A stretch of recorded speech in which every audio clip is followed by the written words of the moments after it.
Hey, Storytime Crew, welcome back. I'm Steph, and I am so glad that you're here. In today's story, we are heading under the sea to a very special place. It's loud, it's messy, and it smells a teeny tiny bit like seaweed farts. Yuck.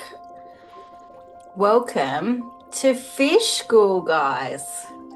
Fish School has a little bit of everything.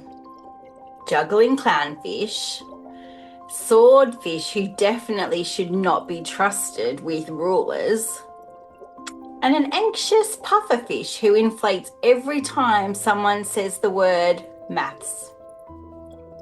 And right in the middle of all of this chaos lives the star of our story. Her name is Emmy, and Emmy is an axolotl. Pretty cool, right? Emmy is just about the sweetest, most precious soul in all of the sea. Emmy is kind and Emmy is very, very caring.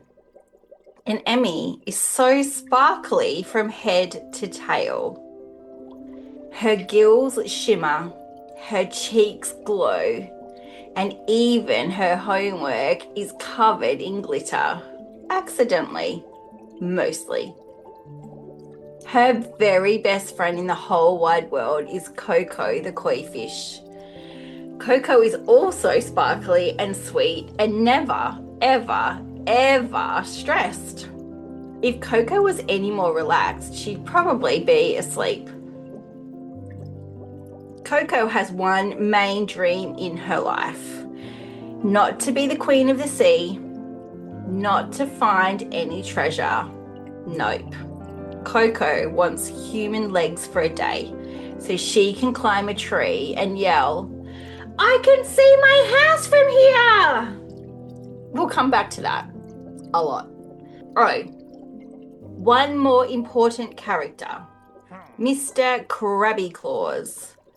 He's a very serious crab with very serious eyebrows and a voice so loud it could blow barnacles off the walls. So it was Monday morning at fish school, which meant everyone had far too much energy and hadn't switched their calm brains on just yet. The clownfish were juggling pencils. The swordfish were poking holes in their worksheets with their sharp, pointy noses. And our friend the pufferfish was already inflated and bobbing upside down near the ceiling like a shiny, confused balloon. And at the back of the class was an otter sliding across a kelp mat yelling, "Whee!" That was Ollie the otter. He was visiting just for the day. He had proudly turned the reading corner into a slip and slide. Of course he had. Emmy sat at her coral desk, carefully lining up her sparkly pens. Her gills shimmered gently. She liked things calm. She liked things kind. She did not like it when the classroom sounded like a herd of sea elephants tap dancing. Koko floated in next to her, humming happily and gently sprinkling glitter all over her own tail. "Is it so loud in here today?" Emmy said, whispering to Koko. "My sparkles feel like they want to hide." "I think it's fun," Koko said cheerfully. "Look at the pufferfish. He's a balloon again."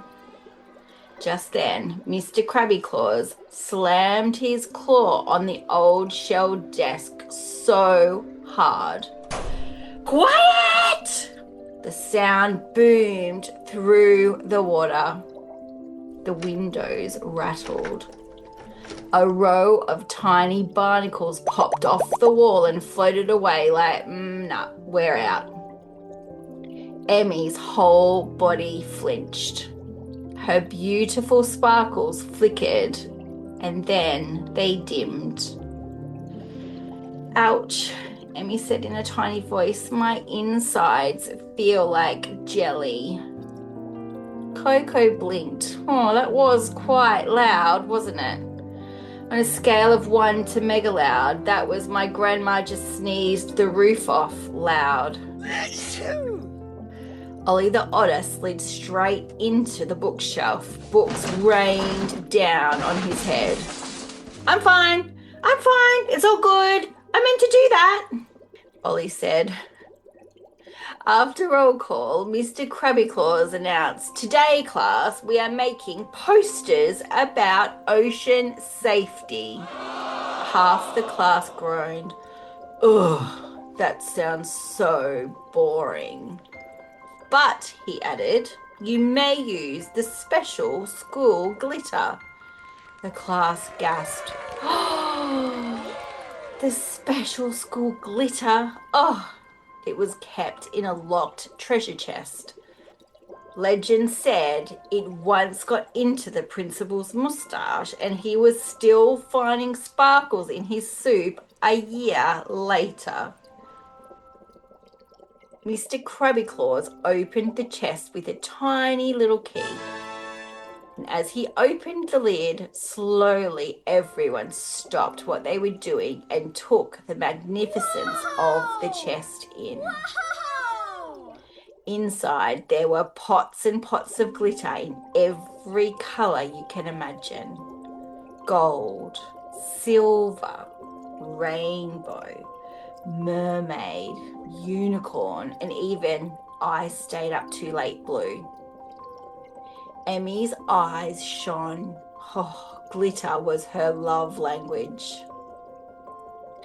Koko swam closer and whispered, I bought something even better, Emmy. From her bag, Koko pulled out a small bottle with a hand-drawn label that read, Super, Ultra, Extra, Maximum Sparkle Spray. But probably don't shake me. There was a stick figure fish on the label with an enormous lashes and glitter everywhere. Koko, Emmy said, what is that? I made it myself, Koko said. It will give you sparkles and extra sparkles on top of your sparkles, like double sparkles, maybe triple even sparkles. I didn't actually measure it. I just know there's lots of sparkles. Both of the girls' eyes twinkled. But clearly, Koko had not tested it properly. Emmy looked at her poster and it said, be kind to the ocean and also to axolotls. She had drawn a smiling fish who was recycling a plastic bottle. She stood back a moment to have a good look at her masterpiece. I mean, it looked nice, she thought to herself, but I wanted to look fabulous.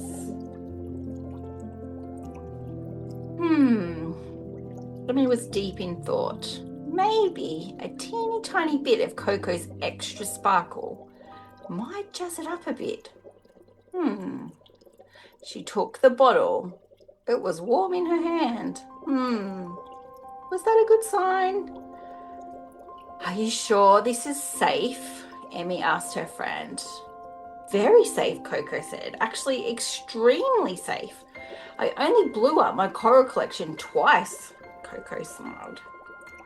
Emmy paused. I mean, like, it's fine now, probably, Koko said.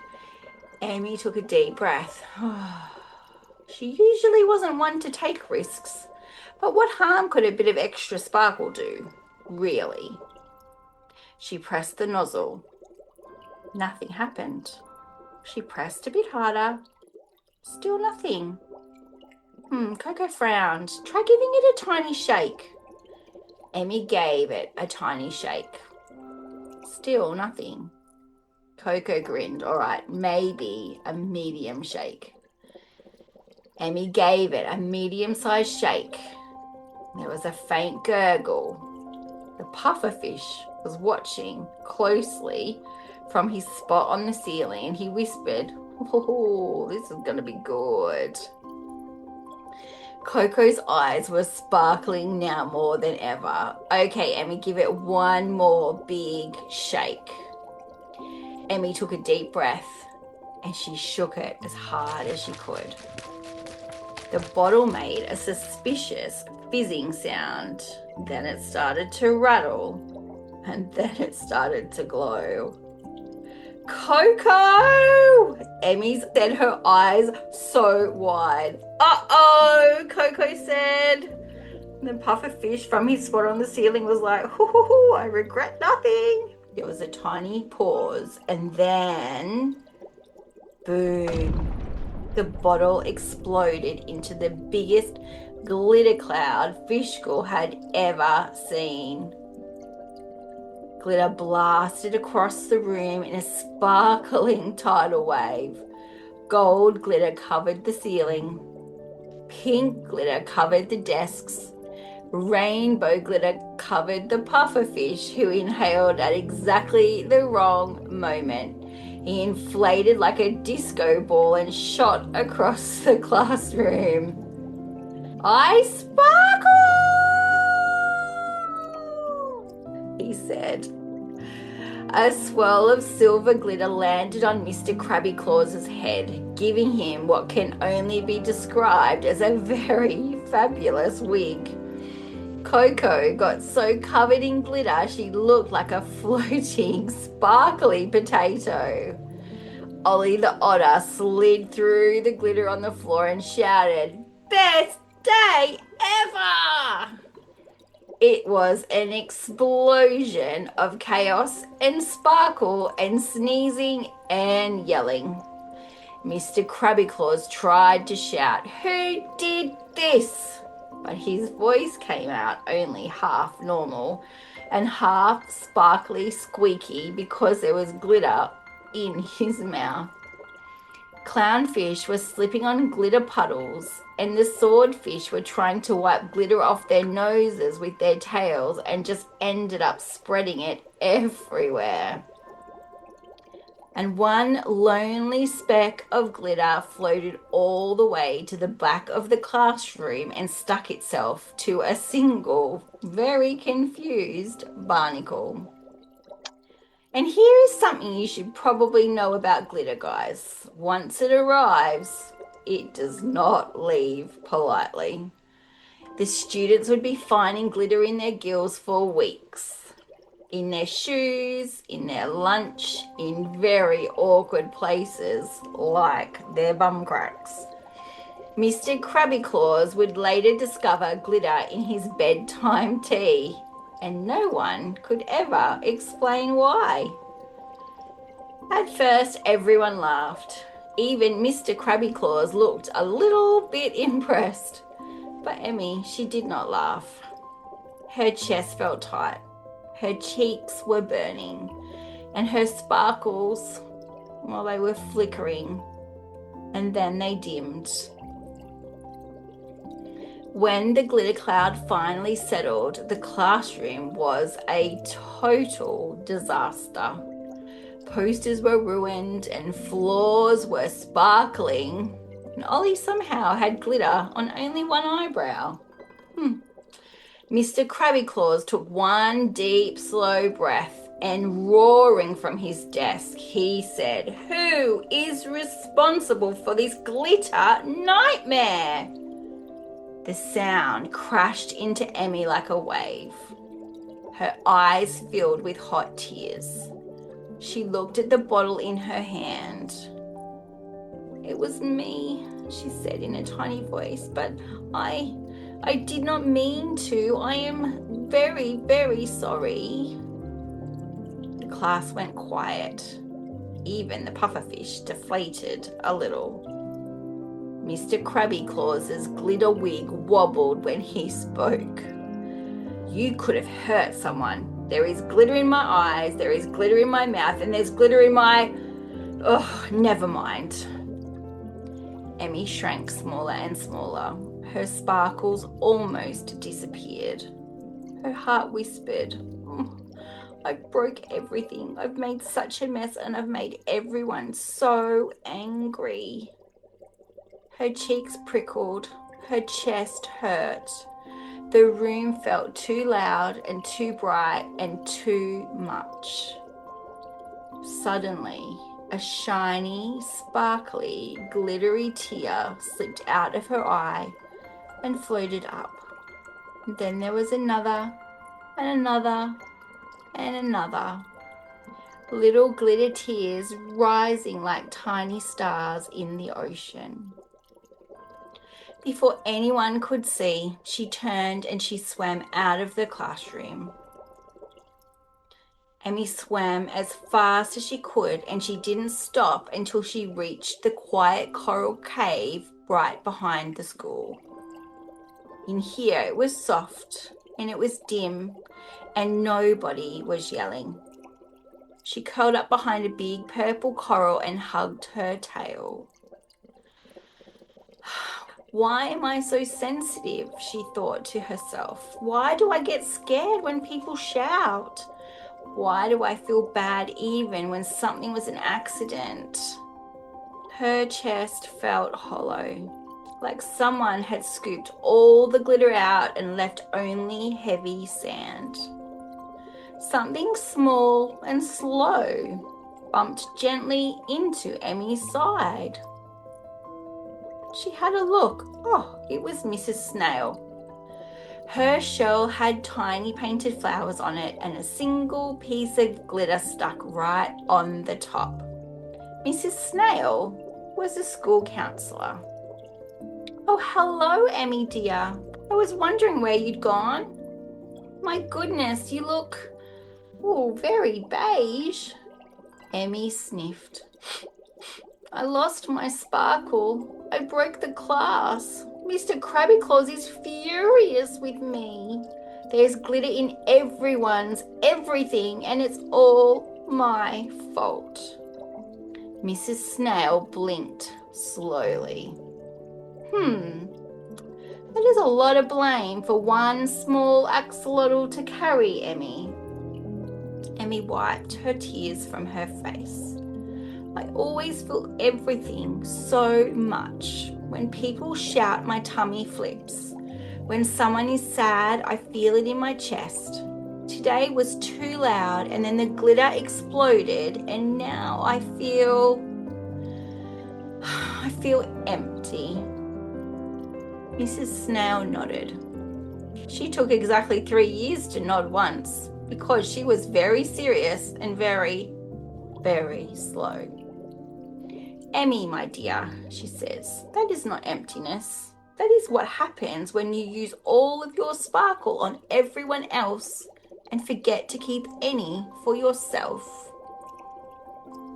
Mrs. Snail inched a little bit closer. Have you ever heard of a bubble of fabulous calm, Emmy? Emmy blinked. Is that soap? Mrs. Snail laughed softly. No, Emmy. It is something much, much better. We all have an invisible bubble around us. It is our calm bubble, our safe bubble, our I am okay even if the world is bananas bubble. She lowered her voice. For you, I expect it also to be a very stylish bubble, Emmy. Emmy sniffled and had a tiny giggle. But mine feels popped, Mrs. Snail. Then we must fix it. Close your eyes, Emmy. Emmy closed her eyes. The coral cave felt safe and still. Take a big deep breath in through your nose, Mrs. Snail said, or gills, or wherever you keep your air. Emmy breathed a deep breath in through her nose and breathe it out nice and slow, said Mrs. Snail. And they did it again and again and again. Now imagine a bubble growing around you. It's the perfect size. It feels just right. It feels warm and safe. What colour is your bubble, Emmy? Mrs. Snail asked. Emmy thought for a moment. In her mind, a bubble formed around her. It's pink and gold, Emmy said, with a little bit of glitter, obviously. Of course, Mrs Snail said, smiling. Inside your bubble, no one is allowed to shout at you. Inside your bubble, you can still hear things, but they feel softer. Inside your bubble, your sparkle belongs to you first. Emmy breathed slowly.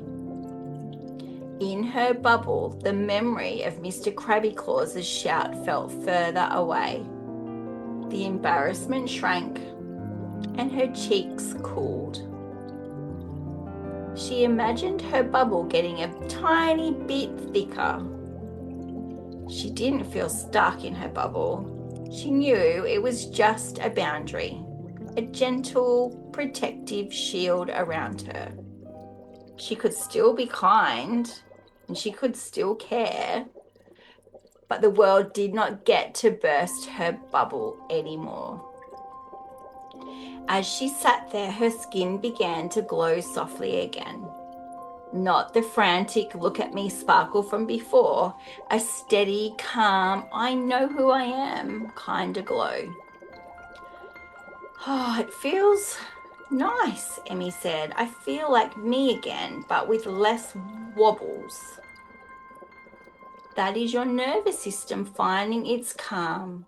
You aren't too sensitive. You are perfectly sensitive. You just need tools for the loud days, Emmy, like this bubble. Emmy opened her eyes. But what about everyone else, Mrs. Snail? They are all still covered in glitter. Mrs. Snail chuckled to herself. They'll survive, Emmy. Some of them will be sparkly for months, possibly years, but that's their journey. Emmy giggled properly this time. It was pretty funny. Emmy swam back to the classroom, her bubble of fabulous calm wrapped around her like an invisible hug. When she swam in, chaos was still happening, of course. The clownfish were trying to brush glitter off with seaweed now. That only made them greener and even more glittery. The pufferfish had deflated. He was now stuck to the ceiling by static glitter.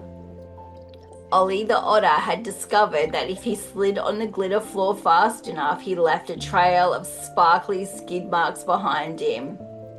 Look, he shouts, I'm drawing with my butt!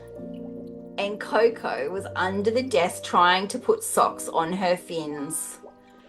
Koko, what are you doing? Emmy said. Koko puffed. Well, if I wear socks, maybe my legs will grow to match. Then I can climb a tree. Surely that's science, right?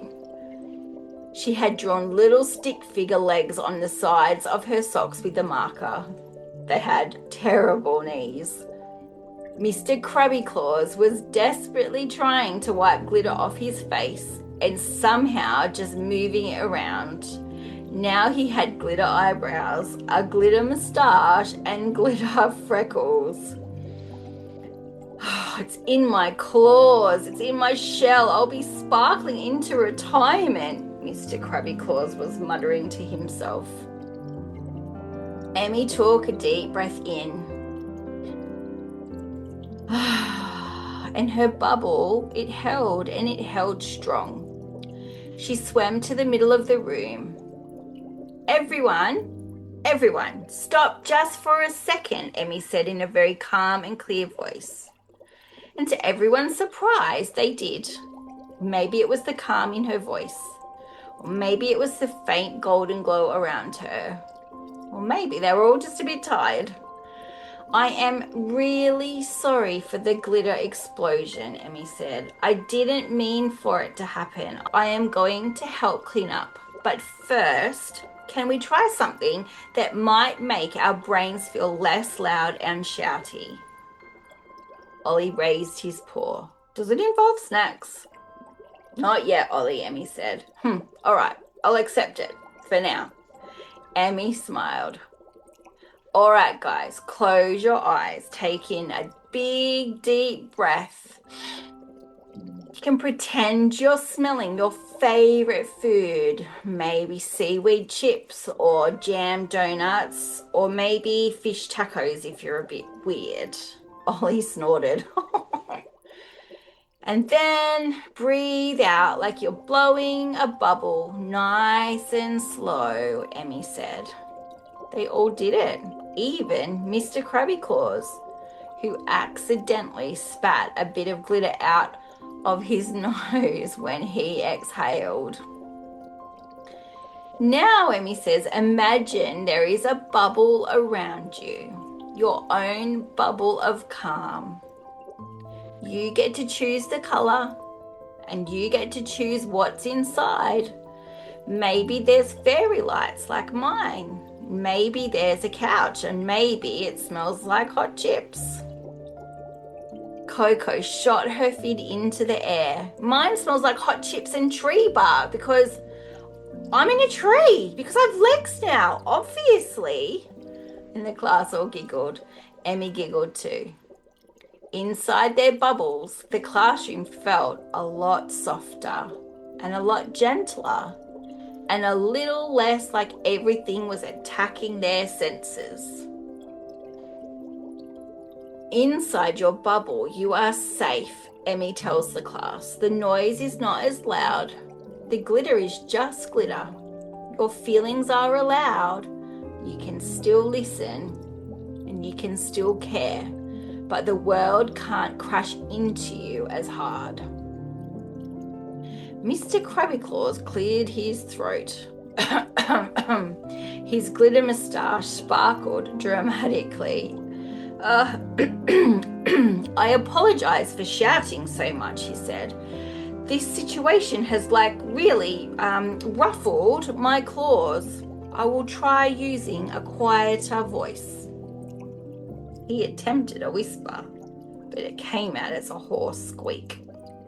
The class tried very hard not to laugh, but they failed. This time it was a good belly laugh. Warm, wrinkly eyes belly laughter. Not mean, not mocking, just relief. The class spent the rest of the afternoon cleaning as much glitter as they could. They didn't get all of it. No one ever does. Weeks later, they would still find glitter in their lunchboxes, in their drawers, in their armpits, in their maths book, and inside one extremely confused clam who wasn't even at school that day. Mr. Krabby Claus would discover glitter in his sandwich one day and sigh, "Oh, I guess this is my life now." But something else stayed too, the bubble of fabulous calm. When things got loud, some of the kids would put their fins on their heart and take a deep breath in and imagine their bubbles glowing brightly. Koko's bubble sometimes had fake legs drawn on it too, so she could practice climbing trees in her imagination. Ollie's bubble had a mini water slide because, of course it did. And Emmy's bubble was pink and gold and warm and gentle, with space for her big feelings and her beautiful sensitivity. Her sparkles were back, not just on the outside, on the inside too. She learnt something very important. Her sensitivity wasn't a problem, and her sparkle was never too much. She just needed to keep her bubble strong so her heart did not get squished every time the world yelled near her. So, my little legends, that is the story of Emmy the Axolotl, Koko the completely leg-obsessed koi fish, and Ollie the glitter-butt artist otter, and one very sparkly school disaster. But underneath the giggles and the glitter, there is a really important secret. You have a bubble too. You might not be able to see it, and you may not be able to feel it, but it is definitely there. You can close your eyes right now and take a big big deep breath in.